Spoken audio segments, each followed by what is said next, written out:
It is currently January 1st of 2026, 12:34 p.m. And I'm about to do 20 minutes of reading to improve the way that I speak. Let's go. 20 minutes. 3, 2, 1. Habit tracking is satisfying. This is the most crucial benefit of them all. Tracking can become its own form of reward. It is satisfying to cross an item off your to-do list, to complete an entry in your workout log, or to mark an X on your calendar. It feels good to watch your results grow. The size of your investment portfolio, the length of your book manuscript, and if it feels good, then you're more likely to endure. Habit tracking also helps keep your eye on the ball. You're focused on the process rather than the result. You're not fixated on getting six-pack abs. You're just trying to keep the streak alive and become the type of person who doesn't miss workouts. In summary, habit tracking creates a visual cue that can remind you to act. It is inherently motivating because you see the progress you are making and don't want to lose it. And 3, feels satisfying whenever you record another successful instance of your habit. Furthermore, habit tracking provides visual proof that you are casting votes for the type of person that you wish to become, which is a delightful form of immediate and intrinsic gratification. You may be wondering if habit tracking is so useful. Why have I waited so long to talk about it? Despite all the benefits, I've left this discussion until now for a simple reason. Many people resist the idea of tracking and measuring. It can feel like a burden because it forces you into 2 habits: the habit you're trying to build and the habit of tracking it. Counting calories sounds like a hassle when you're already struggling to follow a diet. Writing down every sales call seems tedious when you've got work to do. It feels easier to say, I'll just eat less, or I'll try harder, or I'll remember to do it. People inevitably tell me things like, I have a decision journal, but I wish I used it more, or I recorded my workouts for a week, but then I quit. I've been there myself. I once made a food log to track my calories. I managed to do it for one meal and then gave up. Tracking isn't for everyone, and there is no need to measure your entire life, but nearly anyone can benefit from it in some form. Even if it's only temporary, what can we do to make tracking easier? First, whenever possible, measurement should be automated. You'll probably be surprised by how much you're already tracking without knowing it. Your credit card statement tracks how often you go out to eat. Your Fitbit register how many steps you take and how long you sleep. Your calendar records how many new places you travel to each year. Once you know where to get the data, add a note to your calendar to review it each week or each month, which is more practical than tracking it every day. Second, manual tracking should be limited to your most important habits. It is better to consistently track one habit than to sporadically track 10. Finally, record each measurement immediately after the habit occurs. The completion of the behavior is the cue to write it down. This approach allows you to combine the habit stacking method mentioned in Chapter 5 with habit tracking. The habit stacking plus habit tracking formula is: after current habit, I will track my habit. After I hang up the phone from sales calls, I will move one paper clip over. After I finish each set at the gym, I'll record it in my workout journal. After I put my plate in the dishwasher, I will write down that I ate. These tactics can make tracking your habits easier. Even if you aren't the type of person who enjoys recording your behavior, I think you'll find a few weeks of measurements to be insightful. It's always interesting to see how you've actually been spending your time. That said, every habit streak ends at some point, and more important than any single measurement is having a good plan for when your habits slide off track. How to recover quickly when your habits break down. No matter how consistent you are with your habits, it is inevitable that life will interrupt you at some point. Perfection is not possible. Before long, an emergency will pop up. You get sick, or you have to travel for work, or your family needs a little more of your time. Whenever this happens, I try to remind myself of a simple rule: never miss twice. If I miss one day, I try to get back into it as quickly as possible. Missing one workout happens, but I'm not going to miss two in a row. Maybe I'll eat an entire pizza, but I'll follow it up with a healthy meal. I can't be perfect, but I can avoid a second lapse. As soon as one streak ends, I get started to do the next one. The first mistake is never the one that ruins you. It is the spiral of repeated mistakes that follows. Missing once is an accident. Missing twice is the start of a new habit. This is the distinguishing feature between winners and losers. Damn. Anyone can have a bad performance, a bad workout, a bad day at work, but when successful people fail, they rebound quickly. The breaking of a habit doesn't matter if the reclaiming of it is fast. I think this principle is so important that I'll stick to it even if I can't do a habit as well or as completely as I would like. Too often, we fall into an all or nothing circle with our habits. The problem is not slipping up. The problem is thinking that if you can't do something perfectly, then you shouldn't do it at all. You don't realize how valuable it is to just show up on your bad or busy days.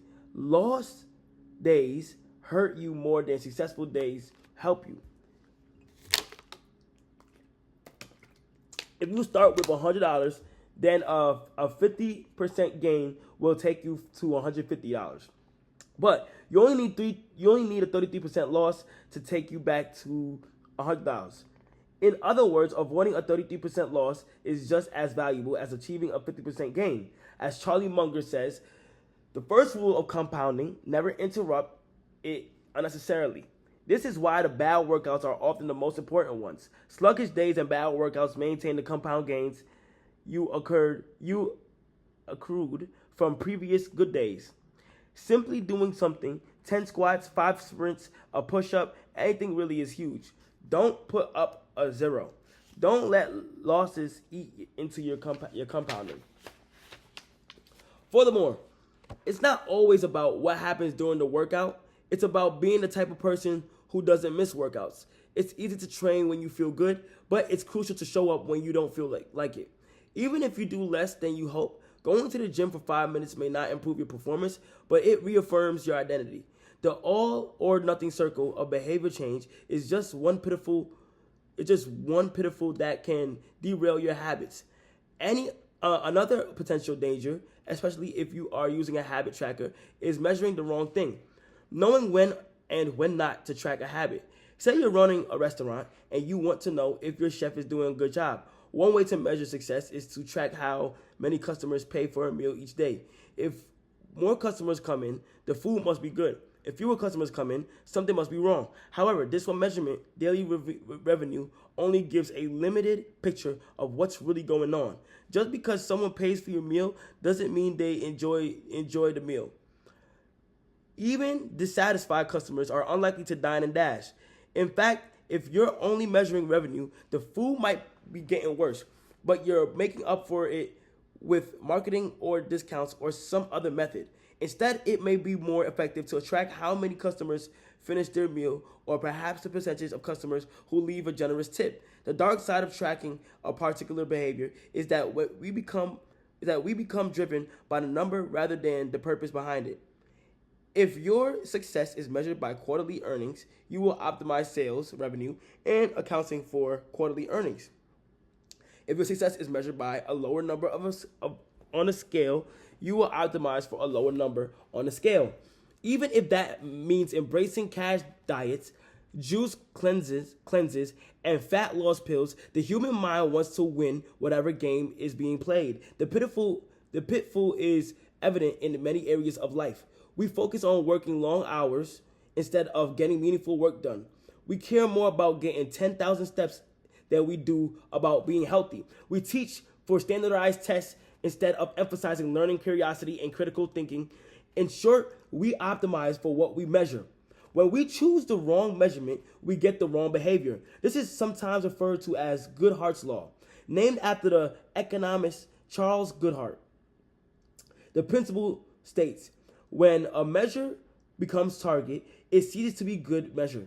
Measurement is only useful when it guides you and adds context to a larger picture, not when it consumes you. Each number is simply one piece of feedback in the overall system. In our data-driven world, we tend to overvalue the numbers and undervalue anything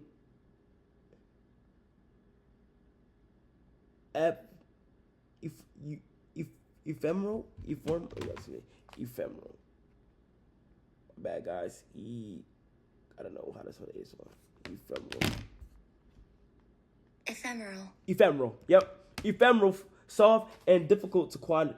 What that mean? Ephemeral. Lasting for a very short time. Ephemeral, soft, and difficult to quantify.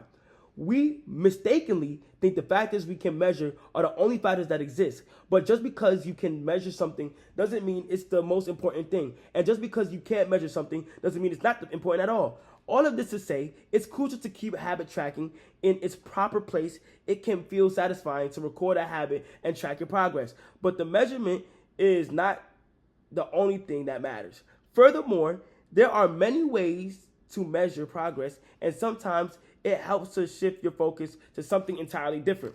This is why non-scale victories can be effective for weight loss. The number on the scale may be stubborn. So if you focus solely on that number, your motivation will sag. But you may notice that your skin looks better, or you wake up earlier, or your sex drive got a boost. All of these are valid ways to track your improvement. If you're not feeling, if you're not feeling motivated by the number on the scale, perhaps it's time to focus on different measurements. One that gives you more signals of progress.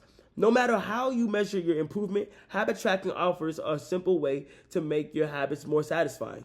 Each measurement provides a little bit of evidence that you're moving in the right direction and a brief moment of immediate pleasure for a job well done. How an accountability partner can change everything. After serving as a pilot in World War II, Roger Fisher attended Harvard Law School and spent 34 years specializing in negotiation and conflict management. He founded the Harvard Negotiation Project and worked with numerous countries and world leaders on peace resolutions, hostage crisis, and diplomatic compromises. But it was in the 1970s and 1980s as the threat of nuclear war escalated. The Fisher development, perhaps his most interesting idea. At the time, Fisher was focused on designing strategies that could prevent nuclear war. And we had noticed a troubling fact. Any sitting president would have access to launch codes that could kill millions of people, but would never actually see anyone die because he would always be thousands of miles away. My suggestion was quite simple. He wrote in 1981, but that nuclear code number in a little capsule, and then put that nuclear code number in a little capsule, and then implant the capsule right next to the heart of the volunteer. The volunteer would carry with him a big, heavy butcher knife as he accompanied the president. If ever the president wanted to fire nuclear weapons, the only way he could do so would be for him first, with his own hands, to kill one human being. The president says, "George, I'm sorry for tens of millions must die." He has to look at someone and realize what death is. What an innocent death is: blood on the White House carpet. It's reality brought home. When I suggested this to my friends in the Pentagon, they said, "My God, that's terrible. Having to kill someone would distort the president's judgment. He would never push the button." Throughout our discussion of the fourth law of behavior change, we have covered the importance of making good habits immediately satisfying. Fisher's proposal is an inversion of the fourth law. Make it immediately unsatisfying. Just as we are more likely to repeat the experience when the ending is satisfying, we are also more likely to avoid an experience when the ending is painful. Pain is an effective teacher. If a failure is painful, it gets fixed. If a failure is relatively painless, it gets ignored. The more immediate and more costly a mistake is, the faster you will learn from it. The threat of a bad review forces a plumber to be good at this job. The possibility of a customer never returning makes restaurants create good food. The cost of cutting the wrong blood vessel makes a surgeon master human anatomy and cut carefully. When the consequences are severe, people learn quickly. The more immediate the pain, the less likely the behavior. If you want to prevent bad habits and eliminate unhealthy behaviors, then adding an instant cause to the action is a great way to reduce their odds. We repeat bad habits because they serve us in some way, and that makes them hard to abandon. The best way I know to overcome this predicament is to increase the speed of the punishment associated with the behavior. There can be a gap between the action and the consequences. As soon as actions incur an immediate consequence, behavior begins to change. Customers pay their bills on time when they are charged a late fee. Students show up to class when their grade is linked to attendance. We'll jump through a lot of hoops to avoid the little bit of immediate pain. There is, of course, a limit to this if you're going to rely on punishment to change behavior when the strength of the punishment must match the relative strength of the behavior it is trying to correct. To be productive, the cost of procrastination must be greater than the cost of action. To be healthy, the cost of laziness must be greater than the cost of exercise. Getting fined for smoking in the restaurant or failing to recycle adds consequence in an action. Behavior only shifts if the punishment is painful enough and reliably enforced. In general, the more local, tangible, concrete, and immediate the consequence, the more likely it is to influence individual behavior. The more global, intangible, vague, and delayed the consequence, the less likely it is to influence individual behavior. Thankfully, there is a straightforward way to add immediate cost to any bad habit. Create a habit contract. The habit contract. The first seatbelt law was passed in New York on December 1st, 1984. At the time, just 14% of people in the United States regularly wore a seatbelt, but that was all about to change. Within 5 years, over half of the nation had seatbelt laws. Today, wearing a seatbelt is enforceable by law in 49 of the 50 states. And it's not just the legislation.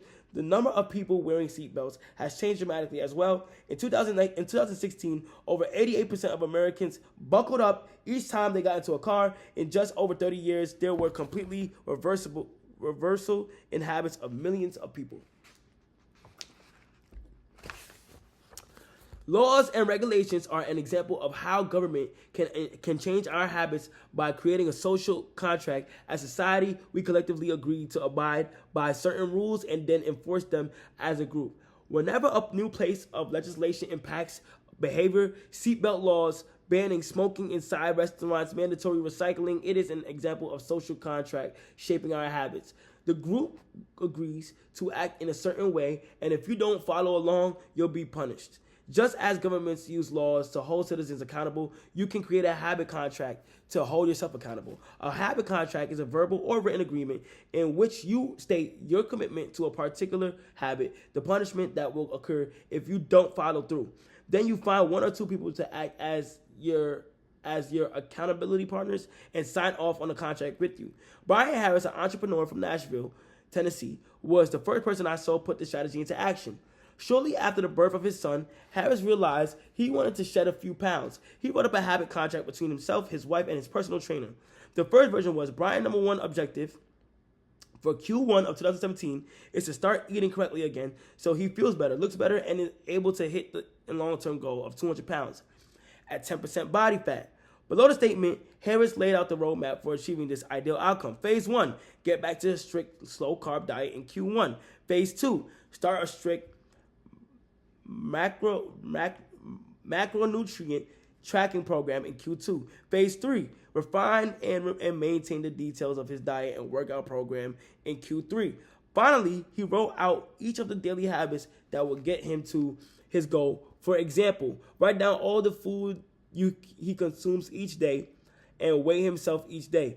And then he listed the punishment of if he failed. If Brian doesn't do these two items, then the following consequence will be enforced. He will have to dress up each workday and each Sunday morning for the rest of the quarter. Dress up is defined as not wearing jeans, t-shirts, hoodies, or shorts. He will also give Joey, his trainer, 200 to use as he sees fit if he misses one day of logging food. At the bottom of the page, Harris, his wife, and his trainer all signed the contract. My initial reaction was that the contract like this seemed overly formal and unnecessary, especially the signatures. But Harris convinced me that signing the contract was an indication of seriousness. Anytime I skipped the part, he said, I start slacking almost immediately. 3 months later, after hitting his targets for Q1, Harris upgraded his goals. The consequences escalated too. If he missed his